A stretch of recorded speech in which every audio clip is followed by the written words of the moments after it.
Assalamualaikum warahmatullahi wabarakatuh. Bismillah, alhamdulillah. Alhamdulillahilladzi amarona bisyukrin ni'am li'anna malam yashkurin ni'am faqad ta'arrada li zawaliha wa man syakaroha faqad qayyada bi'iqaliha qalahu Syekh Athaillah As-Sakandari fi kitabihi al-hikam.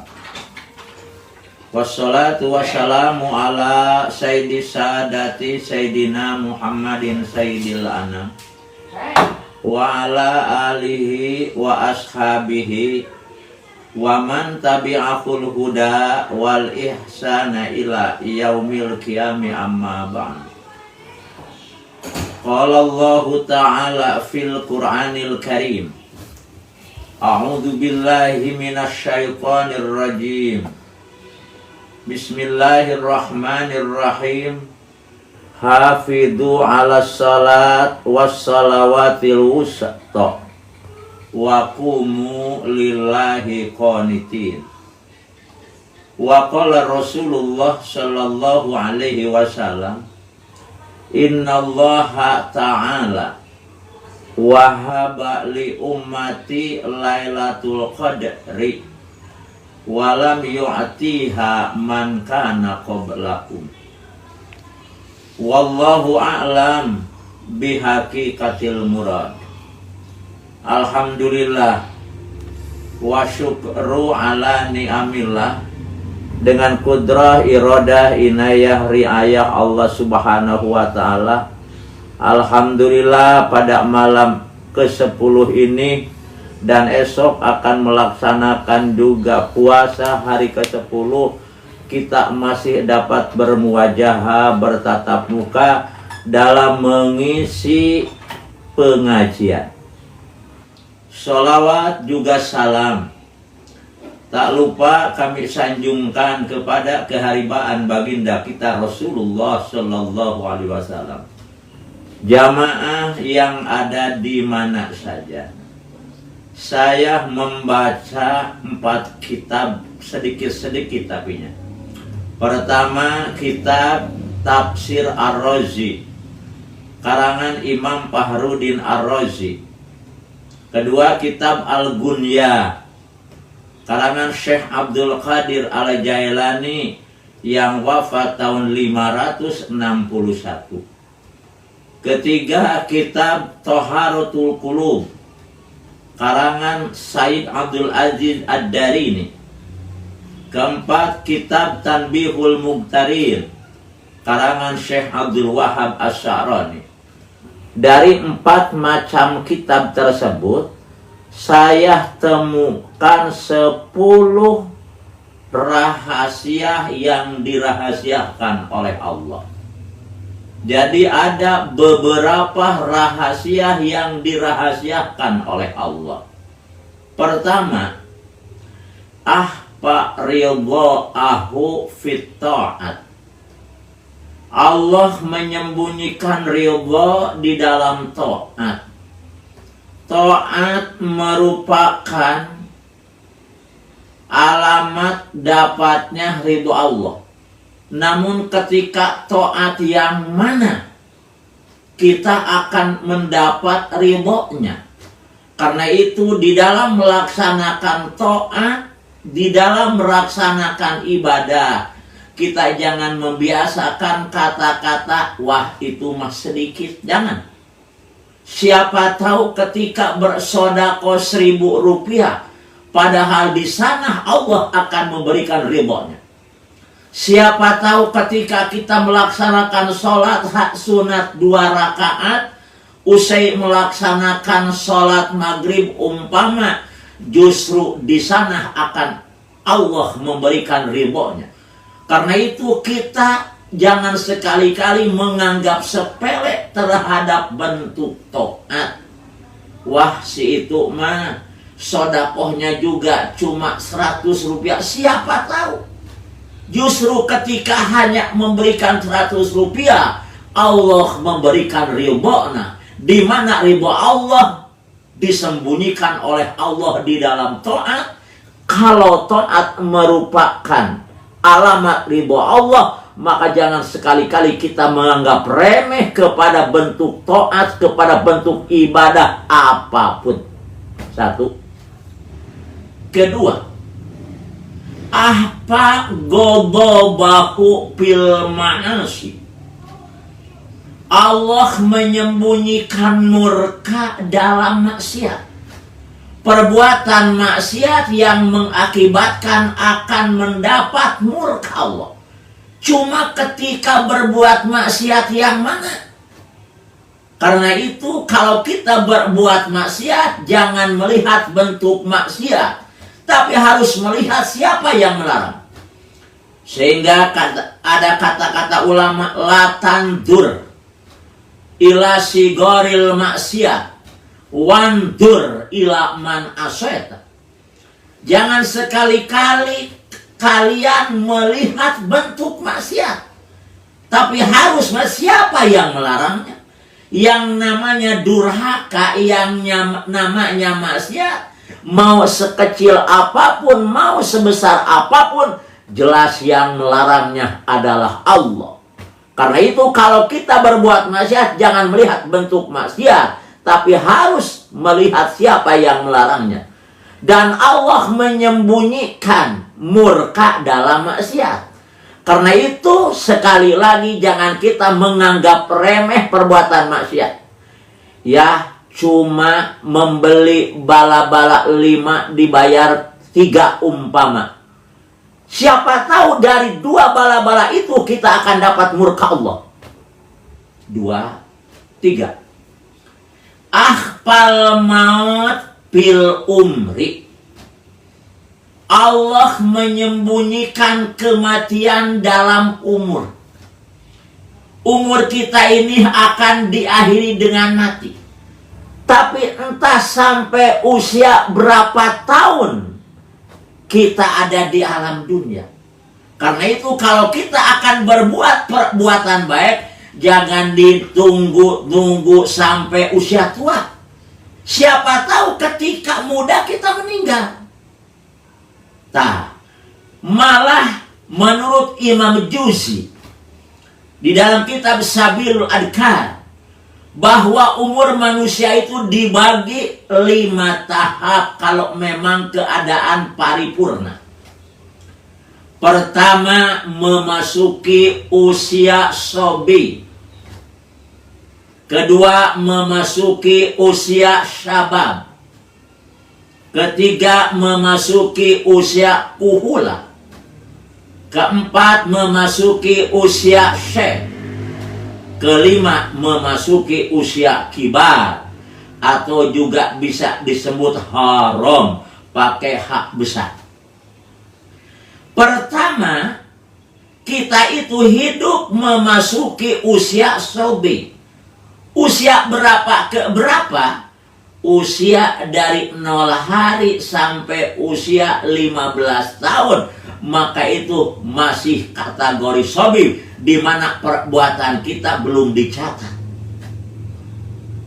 Melewati usia 15 tahun, memasuki usia 16 tahun, maka kita memasuki usia sabab. Sampai berapa? Sampai 35 tahun. Di mana usia sabab, usia yang begitu banyak godaan rintangan. Banyak hadis yang dialamatkan oleh Rasul kepada usia-usia sabab. Masalah perkawinan, ya ayyuhas sabab. Malah ada hadis yang lain kata Nabi, ya ayyuhas sabab, manijtanaba arba'an dakhalal jannah. Pertama, al-aqlu wal ashriba wad dima wal farju. Kata Nabi, ayyuhas sabab, orang-orang yang usianya dari 16 sampai usia 35 tahun. Jikalau kalian bisa menghadang menghalau yang 4, maka kata Nabi surga bagiannya. Kenapa dialamatkan kepada yang 4? Sebab yang 4 inilah biasa mereka yang sangat amat menggandrunginya. Bukan tidak ada orang tua, ada orang tua. Cuma jumlahnya masih bisa dihitung dengan jari. Mana yang 4 yang biasa digandrungi oleh usia-usia sabab? Pertama, al-aklu. Asal makna aklu makan. Tapi yang dimaksud ini makan ada faktor X-nya. Gimana? Kan kalau kita usia sabab, di tengah malam dalam keadaan lapar, uang tidak ada. Kemudian ada orang yang jualan mie lewat, kemudian dipalak oleh kita. Bukan tidak ada orang tua, tapi jumlah masih dikuasai oleh orang-orang yang muda. Yang penting kata dia kenyang, tidak berpikir halal dan haramnya. Itu biasa di kalangan anak-anak muda. Nomor 2, al-asriba. Asriba bukan sebatas minum, tapi minum ada faktor X-nya. Mana? Kita kumpul-kumpul sesama usia sabab. Kemudian teman kita sampai minum-minum, akhirnya kita juga akan terbawa. Bukan tidak ada orang tua, tapi ternyata jumlahnya masih dikuasai oleh anak-anak sabab. Maaf, saya suka ngisi di lafaz.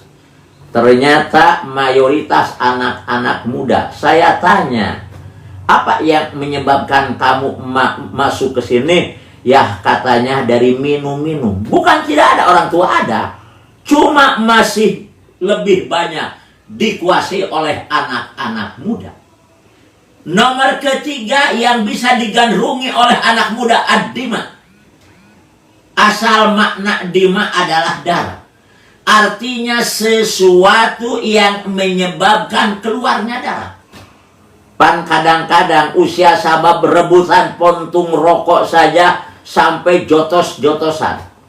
Rebutan kalau istilah dulu bebene, kalau sekarang pacar sampai botos-botosan. Itu biasa usia sabab. Nomor 4, al-farju. Maaf, pengertian farju setiap yang ada lubangnya. Namun lubang yang dimiliki oleh laki-laki paling-paling hanya bisa mengeluarkan Coca-Cola. Tapi lubang wanita kadang-kadang mengeluarkan daging sebesar 4 kilo. Nah, toh coba kalau kita nginep di hotel. Kemudian jam 1 malam ada di luar ketuk-ketuk. Pas dibuka ternyata bukan usia sabab, usia nenek-nenek. Paling-paling oleh kita tuh semir seperti saya. Tapi kalau usia sabab, oh silahkan masuk.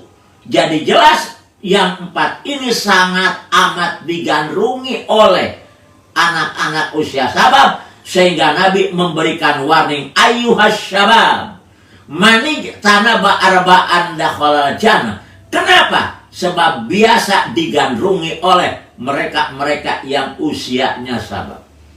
Dari 16 sampai 35 itu disebut usia sabab.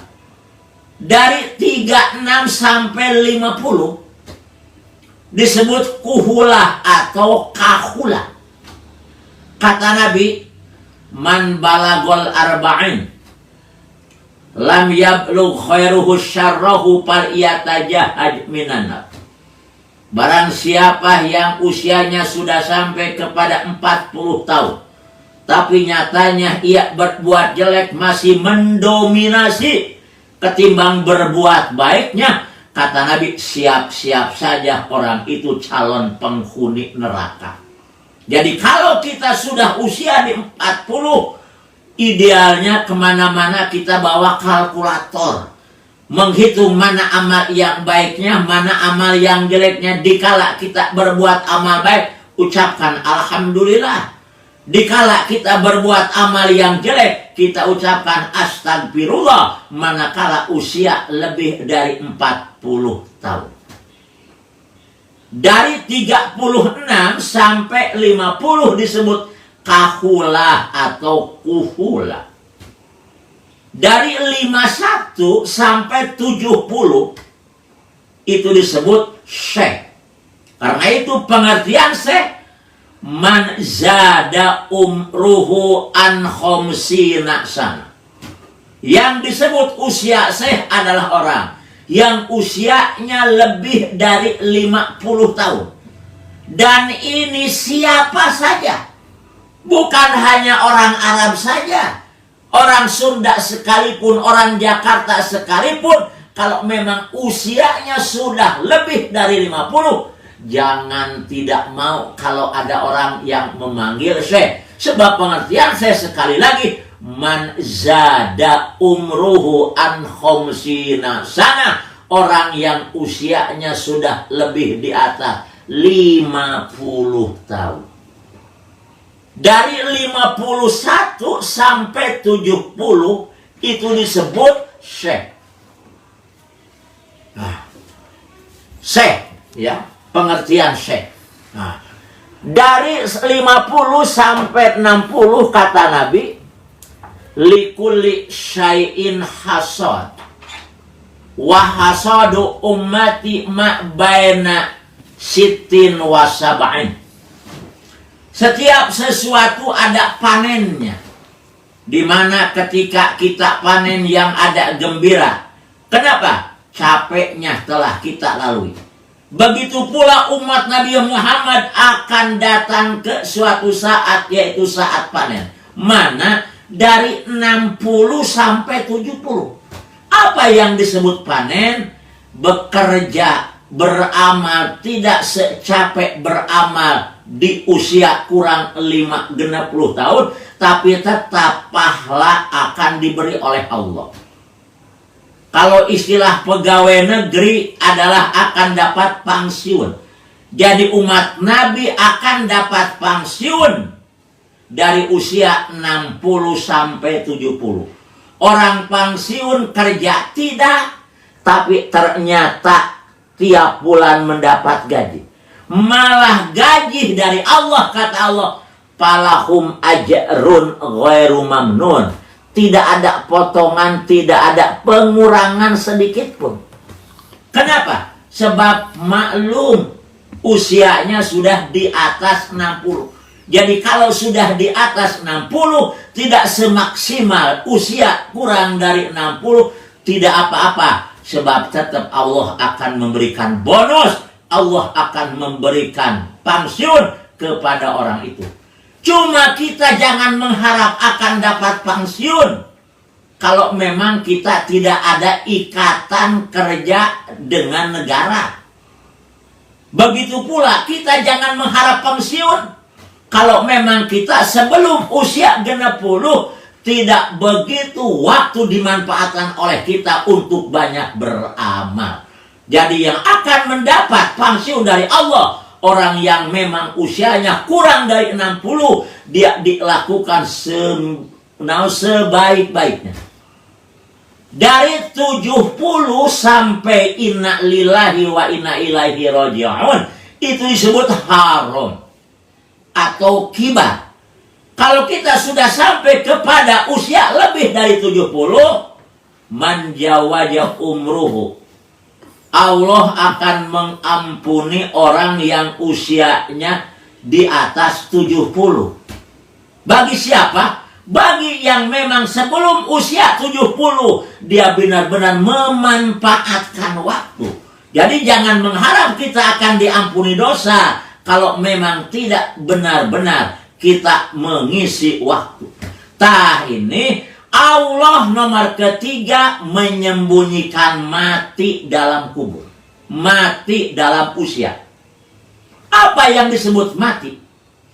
Ketika Allah menciptakan dunia secara keseluruhan. Malaikat bertanya, "Hei Allah, adakah makhluk yang paling gagah dari umumnya dunia ini?" Kata Allah, "Ada malaikat." Siapa Allah? Gunung. Gunung-gunung merupakan makhluk Allah yang menjadikan dunia ini gagah. Malaikat balik bertanya, "Ya Allah, Adakah makhluk yang lebih gagah daripada gagahnya gunung? Kata Allah, ada. Siapa Allah? Besi. Berapa banyak gunung-gunung ternyata diborbar dengan besi, dengan alat-alat dibuat kotak dan lain sebagainya. Berarti besi melebihi gagahnya gunung. Kata malaikat balik bertanya, ya Allah, adakah makhluk yang melebihi gagah dari gagahnya besi? Kata Allah, ada malaikat. Siapa Allah? Api. Coba, besi-besi bisa habis kalau dibakar dengan api.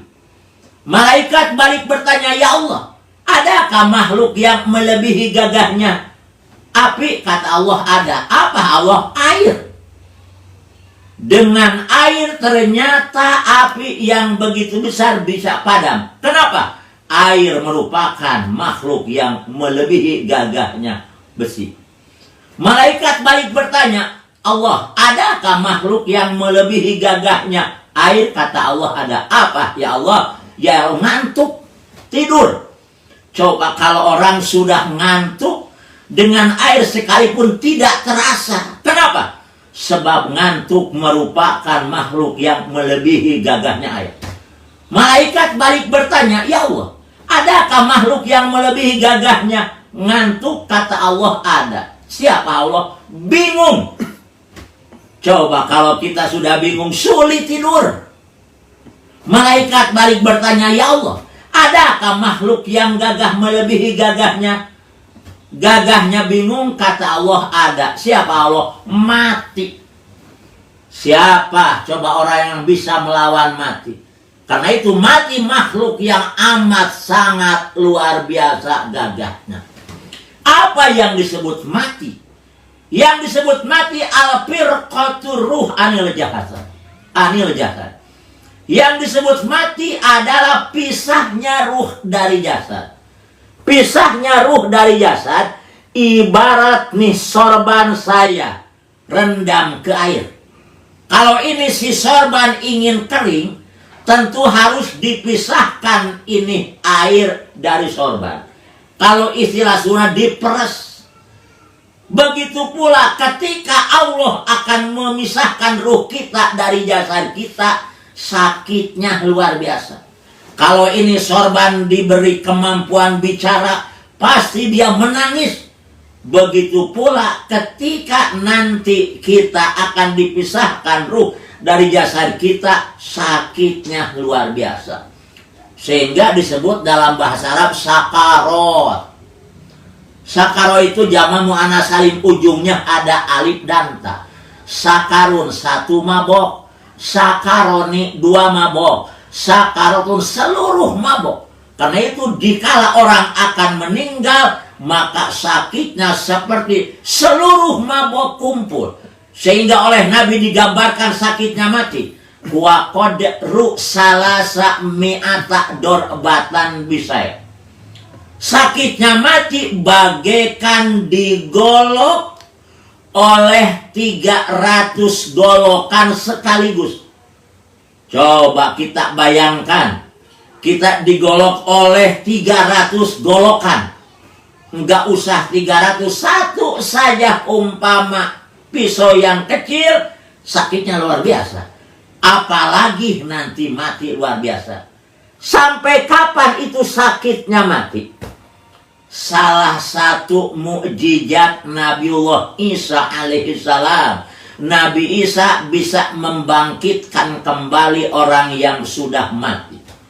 Tapi tidak lama, hanya seminggu mati lagi. Di antara yang dibangunkan oleh Nabi Musa, yaitu salah seorang putra dari Nabiullah Nuh alaihissalam. Nabi Nuh punya 5 putra, Ham, Syam, Yapis, Kisam, Kan'an. Nabi Isa datang ke kuburan Syam. Kata Nabi Isa, ya ahlal qabri, kum biidillah. Hei penghuni kubur, engkau bangun dengan seizin Allah. Belum juga bibir Nabi Isa kering, sudah muncul dari tanah adalah seorang makhluk. Kemudian berhadap-hadapan dengan Nabi Isa. Kata Nabi Isa, Assalamualaikum. Ia menjawab, Waalaikumsalam. Kata Nabi Isa, Man anta, siapa engkau? Ia menjawab, Ana Syam bin Nuh. Saya Sam putranya Nabi Nuh.